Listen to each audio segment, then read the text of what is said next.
If the elected officials in Washington, Tallahassee, even local government realize that the people are pissed about this, they will vote accordingly, because it only makes sense. It's human health. It's not a special interest.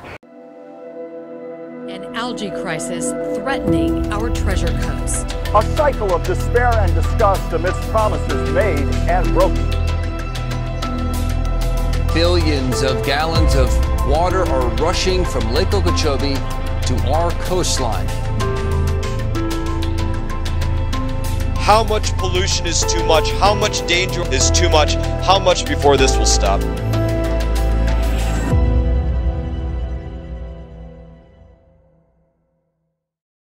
I'm Blair Wickstrom, publisher of Florida Sportsman magazine. We're in our 50th year. We're the state's largest publication, and primarily it's a how-to, where-to fishing magazine, but we do have an advocacy sort of history, and it's something that we've fought for Florida's anglers for nearly 5 decades. You know, our industry, it's a big industry in the state of Florida. The boating and marine industry, it employs 180,000+ people. It's a $15 billion industry in the state of Florida, so it's massive. It's the #1 activity. When water is toxic, people don't want to be out in it, and so if people aren't using their boats, they're not buying tackle. If they're not using their boats, they're not breaking their boats, and they're not getting them serviced. The whole thing, that industry sort of gets put on sort of a suspend mode if people aren't using their boats. Fishing guides are leaving the area. They're no longer able to make a living here on the West Coast, down in Florida Bay. So there's 3 estuaries of fishing guides that are no longer able to make a living. What needs to change is that we need to prioritize human health and safety.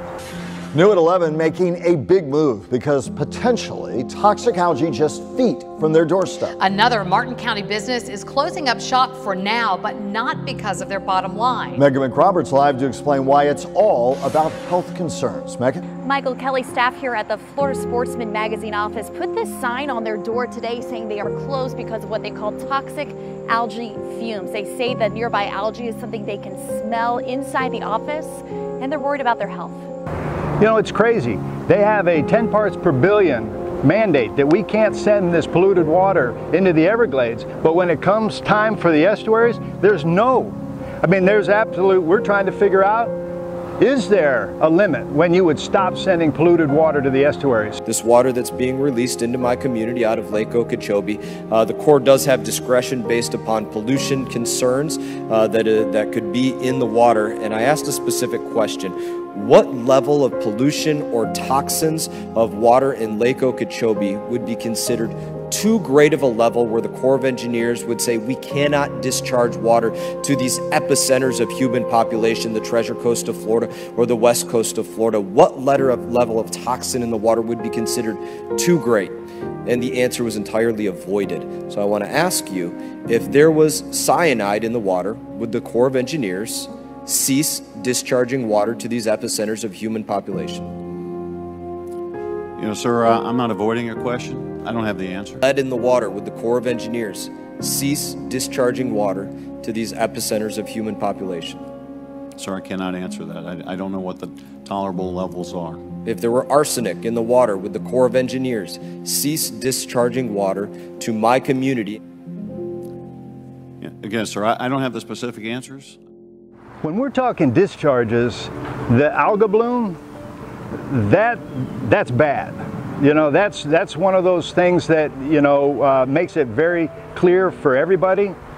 But when you're looking at a harmful situation to a saltwater environment, a saltwater estuary, too much fresh water, even if it's just from rain, pure as rain, is bad for an estuary when you're getting 200, 300 billion gallons pushed into that estuary. That much fresh water to an estuary will kill it. It will kill the seagrass, it will kill essentially the cycle of life that starts in those estuaries. It's gone. This past dry season, the municipalities around the Caloosahatchee were saying, listen, Corps of Engineers, we'd like to have discharge to us about 1,000 cubic feet per second. They were denied by the U.S. Army Corps of Engineers because they said, listen, we need to keep more water on the lake for all these other entities that need that water, so we can't send you that 1,000 cubic feet per second that you're requesting. Now it's the wet season, and our community here in the Treasure Coast, as we speak, is getting about 1,200 cubic feet per second. That's mismanagement of Lake Okeechobee. The head of the South Florida Water Management District testified to me that it doesn't matter how low Lake Okeechobee gets during the dry season. Those entities that you're talking about, would you send them water that they need for all of those things if Lake Okeechobee is at 12 feet? Sir, I think to answer your question, if it's necessary to sustain the populations of South Florida, the people that we rely on for our economy, the people that we rely on and that enjoy the natural resources we have, that sending that water to ensure that we can maintain those populations is something that is a priority of our district and is authority given to us under law. So yes, we would send that water to the south. Would you send the water if the lake was at 11 feet? Sir, I think under any circumstance where you're going to ask if we go down the numbers, we're going to continue to focus the priority on human health and safety, which includes providing water for the populations that live in South Florida. It does not include human health and safety in my community that's getting discharges of microcystin algae and cyanobacteria. But I am going to continue to ask these questions because I absolutely want it on the record. So would it happen if the lake was at 9 feet? Sir, I think the answer is the same that I gave you before. And 8 feet? The same, sir. No matter how low Lake Okeechobee gets, they will still give all of the water to everybody that needs water off of Lake Okeechobee. That is so important because that means if everybody's still going to get their water, then they can make everybody happy by just lowering the level of the lake during the dry season so it's not as high in the wet season. So our community, the Treasure Coast of Florida, doesn't get discharges. The West Coast of Florida, they don't get discharges. We can make everybody happy because everybody will still get their water and we don't get the water we don't want.